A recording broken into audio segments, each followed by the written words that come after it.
Dinilit nila bigla yung post, tapos biglang pinasok ang Thailand. 5. Philippines. Philippines. Kasama ang Pilipinas, Wala ang Thailand. Kano naman kasi si Sir? Unang-una, ang Philippines, Hakot Award. Ako na, Voice for Change and then Carnival Award siya. Tapos hindi siya biglang papasok ng top 5. Which is, nakita natin, nilaban niya ang gown niya. Yes. Talagang gusto nila talaga ipasok Si Thailand.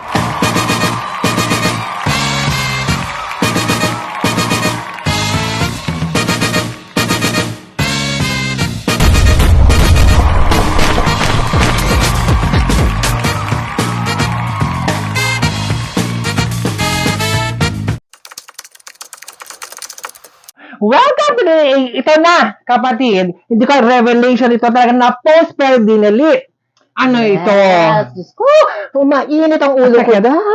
Lalo ko na high blood. Kung dati, pinipigilan kong mang-bash, pinipigilan kong magalit, pero ngayon dahil walang makakapigil sa akin sa ginawa ng Miss Universe. Alam mo, thousands ang comments ngayon. Bakit ba kami nang gagalaiti ngayon? Okay, sabihin mo nga.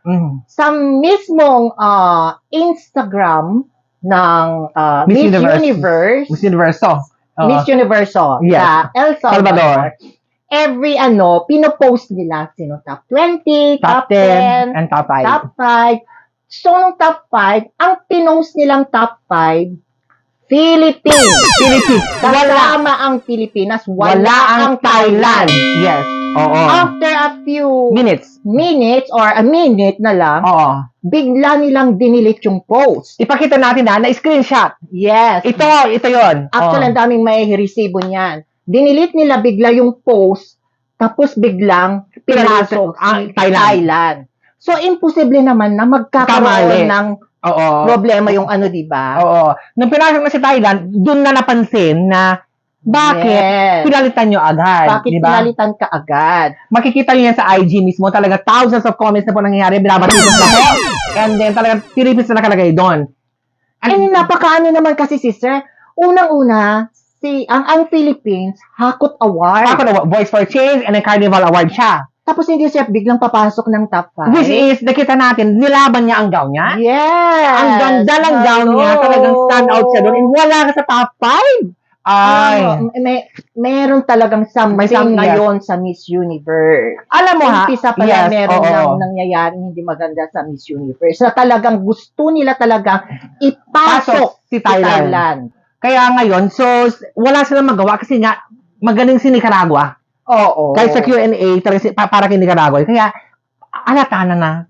Until now, hindi pa nagre-release ng statement ang Miss Universe. Yes, oo. Sa nangyaring yan. Ang daming nagsasabi na parang hindi na lang nila inano kasi parang nakakahiya. Parang hindi na lang sinagad. Parang parang Steve Harvey uli yung nangyari. Yes, Steve Harvey.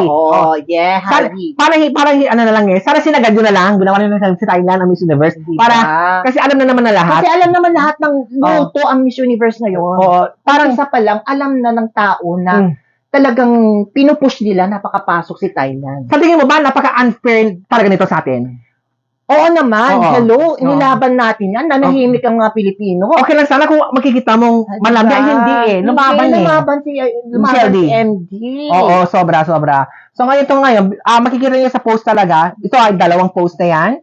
Philippines, biglang, minute lang. Yes. Thailand. Puntahan ninyo mismo yung Miss Universo. Miss Universo sa Instagram. Doon niyo lahat makikita. Ang dami ng mga galit na. Yes, oo. Talagang nakita natin na pinost nila nakasama si MD sa top 5. Sa top 5. And then ngayon, ligwak. Kaya nga So ngayon, wala tayong magagawa kahit pa siguro mag-voice out tayo na ganito. Pero at least tayo, aware naman tayo doon sa na-post, pinalitan. Kaya nga lang sabi ko, sister, totoo lahat. Yung mga chismis sa GC, no? Yes, sa GC namin na mga may nangyayaring mga hindi maganda sa Ito, may lumabas. Unang-una dyan, yung biglang pag-resign ni Paula.